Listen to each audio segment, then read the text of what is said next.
the room with no light. My name is Evan Blackwood. I'm 35, a marketing director at a tech company in Manchester, England. I've been married to Celia for 7 years. She's smart, kind, the kind of woman you marry with your whole heart and then quietly grow old with. At least, that's what I believed, until I met her. Her name was Amelie. I wasn't looking for an affair. I didn't even believe I was capable of one.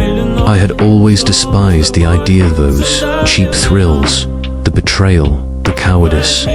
But sometimes, destruction doesn't knock on your door. It slips in silently, like fog, through the cracks you never noticed. It began in Paris, where I was sent on a 6-week project.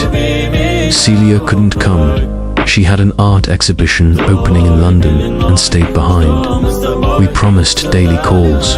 We were fine, or I thought we were. I met Amelie at a small cafe near the Seine. She wasn't stunning in the way models are. She had this quiet, present shoulders, always a little tense, eyes like winter, and a scar above her left brow, like a misplaced comma. She served me tea, spoke little English, but smiled politely when I tipped her. The next day, I came back. Then again, eventually, she remembered my name.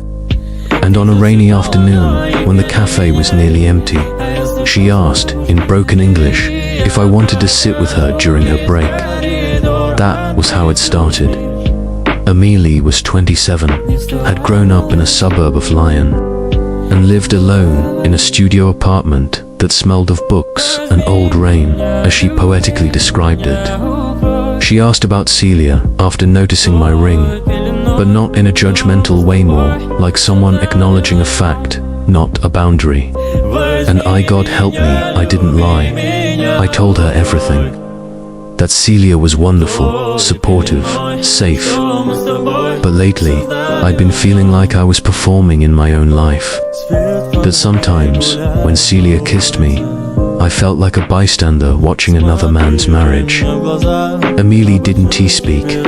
She just reached out and touched my hand. I kissed her first. I remember that night clearly, the wine, the electricity and the silence. How her hand trembled when she reached up to touch my face. It wasn't wild or passionate, it was desperate. Like we were both drowning in something we couldn't name and found temporary air in each other. After that, it became routine. My workdays ended early. I'd go to her apartment. We never talked much after sex. She'd make coffee, I'd watch her light a cigarette by the window, and we'd sit in silence. It should have felt wrong, but it felt like the most honest thing I'd ever done. And then Celia surprised me. She showed up in Paris, smiling, radiant, saying she'd wrapped the gallery early to spend time with me. I panicked. I cancelled my meeting with Amelie that evening and played the doting husband. But I wasn't the same. Celia noticed. She always noticed. That night, in the hotel, as we lay in bed, she whispered, "Are you seeing someone?" I froze. I could lie. I could tell her she was crazy. But instead, I said nothing. And in that silence, I knew something in her broke. Celia flew home the next day without saying goodbye. I returned to Amelie, shaken. I told her what had happened. She looked at me with pity. "You go back to her," she said in French. "You love her."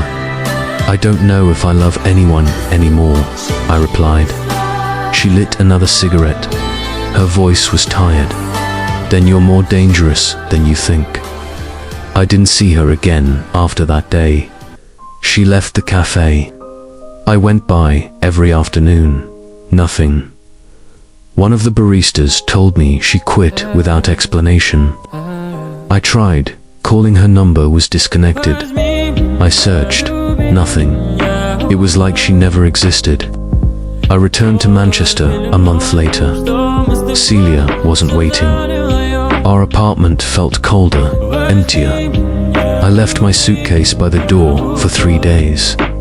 She slept in the guest room. We spoke only when necessary, and yet she never asked again about Eebly. One evening, I found her sitting in the dark, staring at a photo of us from our wedding day. "You know what hurts the most?" she said softly. "Not that you cheated, but that you gave her parts of you I begged to see for years." I tried to speak, but she raised her hand. "Don't apologize. It would make this uglier than it already is." A few weeks later, she moved out, said she needed space. We never discussed divorce, but we both knew. I spiraled for a while, drank too much, checked my phone for a message from Amelie that never came. I even went back to Paris once, walked the streets near the cafe, nothing. Her absence became a presence of its own. One night, I found myself sitting in our old apartment, lights off, blinds drawn, just me and the dark. That's when I realized something. I wasn't mourning the loss of Celia or Amelie. I was mourning the man I thought I was. You see, I believed I was a good man, honest, loyal, thoughtful. But all it took was 6 weeks in Paris and a woman with a cigarette and a scar to unravel me. And the worst part, I can't even say I regret it, because for a brief moment, I felt something real, raw, unfiltered, almost animal. And maybe that's the most terrifying truth, that there's a version of me who exists only in secret, in rooms with no light, and he's still there, waiting.